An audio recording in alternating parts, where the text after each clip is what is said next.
Jeg har her Rune Clausen fra Esrum Kloster. Hvad kan man bruge en blog til?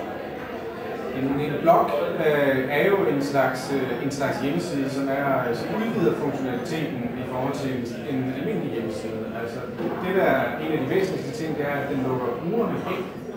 At den giver folk lov til at kommentere på de ting, der sker på hjemmesiden. Ja, og hvad kan man specielt som kulturinstitution bruge det til? Det, man kan bruge det til i forhold til en kulturinstitution, er, at man kan sige, det der generelt er, med når man lukker brugerne ind, det er, at der kan være en tendens til, at der er få brugere, der kommenterer. Det kan de så godt finde på at gøre ret meget. Men det er lige så meget det, at muligheden er der, som er væsentlig, og som er anderledes end den almindelige hjemmeside, som er en meget lukket form, hvor indholdet også er meget statisk. Lige præcis. Kan du komme med nogle eksempler på, at det her, når det virkelig lykkes, så når det er godt?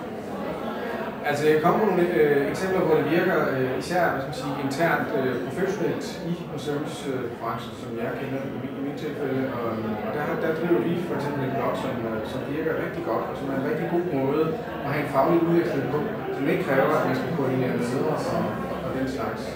Og det er en god måde. Så det fungerer som en form for idéudveksling og udvikling? Ja, det fungerer som en vidensretning på mange måder. Og der igen er det meget typisk, at man har måske en kerne på 10-15 brugere, der kommenterer rigtig meget, skriver rigtig meget.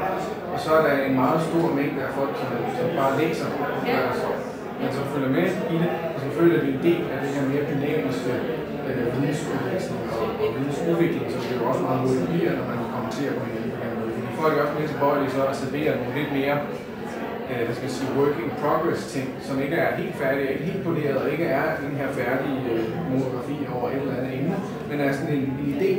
Ja, så det kan også fungere som en form for brainstorming, når man skal have nogle projekter i gang.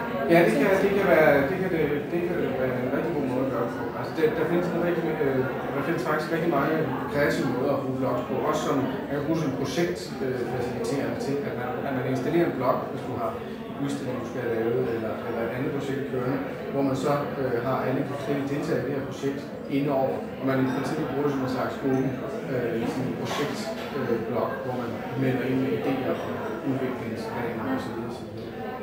Det synes jeg lyder rigtig spændende. Ja.